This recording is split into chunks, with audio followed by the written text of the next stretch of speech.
নমস্কার, আমি doctor Tania Saha, pulmonologist, ত্রিপুরাতে কর্মরত। শীতকাল আসে আমাদের জন্য অনেক ধরনের চ্যালেঞ্জেস নিয়ে। শীতকালে অ্যালার্জেস যেরকম ডাস্ট, পোলেন্স এসব বেড়ে ওঠে, যার জন্য অ্যালার্জিযুক্ত সমস্যা যেমন হাঁচি, কাশি, সর্দি, অ্যাজমা, নিউমোনিয়া, ক্রনিক ব্রঙ্কাইটিস, শ্বাসকষ্টজনিত সমস্যা বেশি বেড়ে ওঠে। আর সেই রকম সমস্যা আমরা মোস্টলি শিশুদের এবং প্রবীণ নাগরিকদের মধ্যে বেশি দেখতে পাই।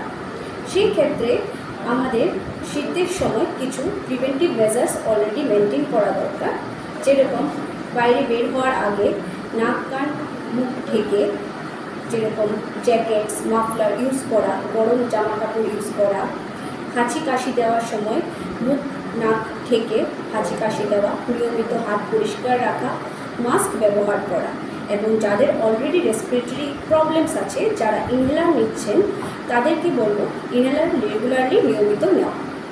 ভ্যাকসিনেশনস নেওয়া, যেমন নিউমোকক্কাল ইনফ্লুয়েঞ্জা ভ্যাকসিনস আমরা সাধারণত অ্যাডভাইস করে থাকি, সেই ক্ষেত্রে ভ্যাকসিনেশনসটাও নেওয়া খুব দরকার।